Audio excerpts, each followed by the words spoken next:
श्री शिवाय नमस्तुभ्यम दोस्तों।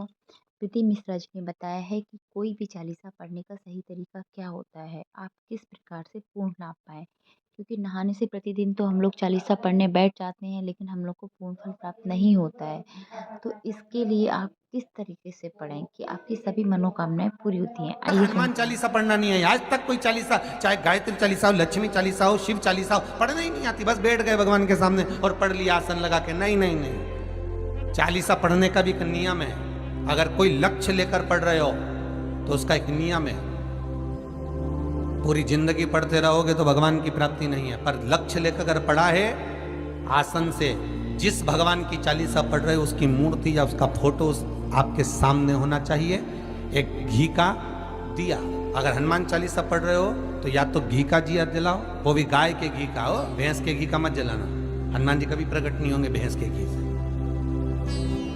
घी का दिया लगाइए अगर चालीसा का पाठ कर रहे हो हनुमान जी का। और बहुत ज्यादा संकट है, बहुत ज्यादा परेशानी है, तो हनुमान चालीसा का पाठ करो तो तिल्ली के तेल का दिया लगाओ।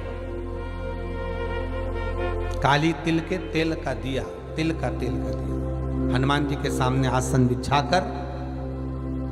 बहुत तकलीफ है तो 3 पाठ प्रतिदिन करो। और एक आसन से जितने समय 9 बजे अगर आप बैठते हो पाठ करने तो 9 बजे ही बैठना। 11 दिन तक प्रतिदिन 3 पाठ रोज करो।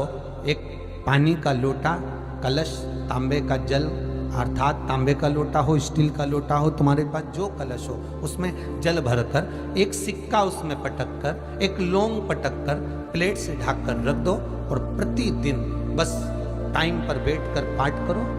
11 दिन पूर्ण होंगे। जिस कामना से आपने पाठ करा है बस वो सिक्का, वो लौंग कलश में से निकाल लो, जल का आचमन करो और जिस काम के लिए करा है वो जल उस प्रयोग में ले लो। उस प्रयोग, किसी से बात करने जाना है तो वो जल पी कर जाइए। कोई से हाथ मिलाना है तो वो सिक्का, वो लौंग अपने हाथ में रखिए, अपने साथ। राम जी महाराज जब गए, हनुमत चरित्र कहता है, राम जी महाराज जब जाने लगे तो उन्होंने हनुमान जी से कहा कि तुम क्या चाहते हो। हनुमान जी बोले मेरे को जाना है, क्योंकि जहां राम वहां हनुमान। हनुमान जी जब कहने लगे कि मेरे को जाना है तो राम जी महाराज बोले नहीं नहीं हनुमान, तुझे सबसे ज्यादा प्रिय क्या है? तो कह राम।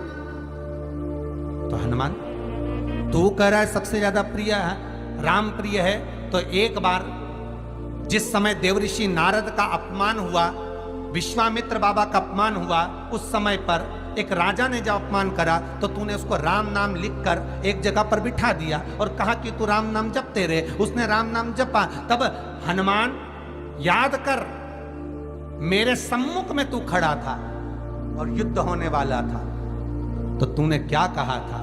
प्रभु आप इसको मार नहीं सकते क्योंकि ये आपका नाम ले रहा है। राम से बड़ा होता है राम का